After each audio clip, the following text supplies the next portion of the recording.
திடீர்னு ஒரு பேரிடர் காலமோ இல்ல ஒரு கடை அடைப்போ அப்படி நடக்கும்போது மக்கள்லாம் போய் அவசரமா போய் வீட்டுக்கு தேவையான சாப்பாடு பொருட்கள், வண்டிக்கு தேவையான பெட்ரோல், டீசல் எல்லாம் போட்டு வச்சுப்பாங்க. அது பேர் பேனிக் பையிங்னுவாங்க. ஒரு ஆர்டிபிஷியல் டிமாண்ட் கிரியேட் பண்றது. அது மாதிரி இன்னைக்கு நம்முடைய முதலமைச்சர் அவர்கள் அண்ணா திராவிட முன்னேற்ற கழகத்தை சேர்ந்த சட்டமன்ற உறுப்பினர்கள் போய் ஆட்சி அமைஞ்ச நாள்ல இருந்து இன்னைக்கு வரைக்கும் ஒவ்வொரு நாளும் ஒவ்வொரு சட்டமன்ற உறுப்பினர்களா போய் தன்னுடைய ஆட்சியை காப்பாற்றிக்க பேனிக் பையிங் பண்ணிட்டு இருக்கிறாரு. மாற்றம் மாற்றம் அப்படின்னு சொல்லிட்டு இன்னைக்கு இந்த ஆட்சிக்கு வந்தாங்க. ஆனா இன்னைக்கு பொதுமக்கள் நம்ம சொல்றாங்க, இது மாற்றம் மாற்றம் இல்ல, மாட்டிக்கிட்டோம், நாம எல்லாம் சேர்ந்து இவங்க கிட்ட மாட்டிக்கிட்டோம் அப்படின்னு புலம்பு வச்சிருக்கிறது இன்றைக்கு இந்த அமைஞ்சிருக்கக்கூடிய அந்த அரசு.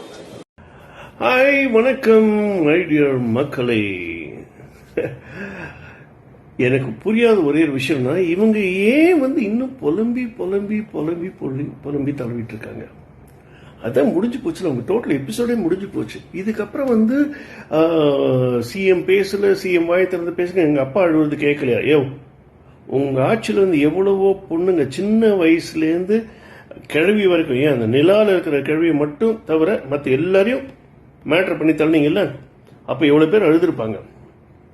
அதை நினைச்சதான் நீங்க கொஞ்சாவது உங்க ஈவு இறக்கம்னு இருந்தா நீங்க அதை பத்தி யோசிச்சிருப்பீங்களா? பண்ணல. இன்னைக்கு மட்டும் எப்படி புலம்பி தள்ளுறீங்க? சிஎம் வாயை திறந்து பேசுங்க சார், எங்க அப்பா அழுது கேள்வி. உங்க அப்பா அழுது எவன் ஏன் கேட்டான்? யாருக்கு தேவை உங்க அப்பா அழுது? உங்க குடும்பமே அழுதாலும் சரி, யாருமே அதை பத்தி கவலைப்பட போறது இல்லை. இதுல வேற இந்த இன்பிட்வீன் கேப்ல இன்னொரு பொண்ணு, ஐயோ, அந்த மேயர் புரியா பண்ற அட்டுழியங்கள் தாங்க முடியலடா சாமி.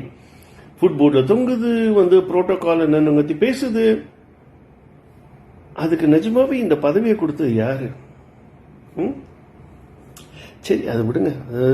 சில லூசுங்க அது இனத்தோட தான் சேரும் சொல்லுவாங்க தெரியுமா? அந்த இனம் அந்த இனத்தோட சேர்ந்திருக்கு. அந்த மாதிரி தான் அது ஒரு விஷயம். ஆக்சுவலா எல்லாம் ஓகே. இன்னைக்கு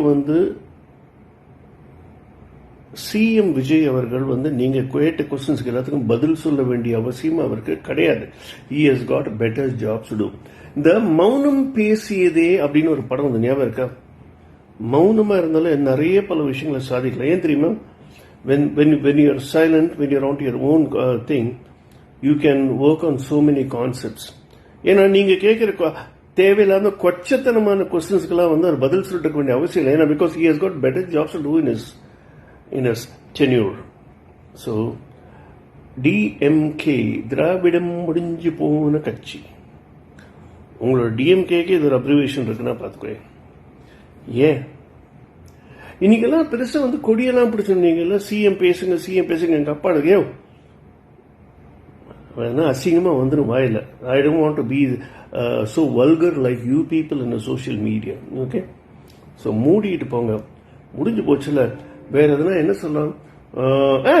ஸ்கூல் வாசல்ல இழந்த பழம், மாங்காய், வேர்கள் இதெல்லாம் விற்கிற வழியை பாருங்க. இல்லையா, இருக்கிறத காசு வச்சு நிம்மதியா மூடிக்கிட்டு இருக்கிற வழியை பாருங்க.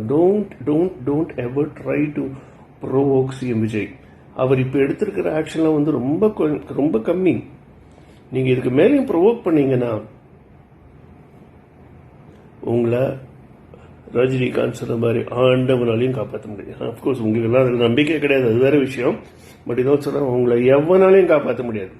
இதெல்லாம் தெரிஞ்சுக்கிட்டு பின்னாடி எல்லாத்தையும் மூடிட்டு சும்மா இருங்க. ஓகே, உதவாக்கற நிதி.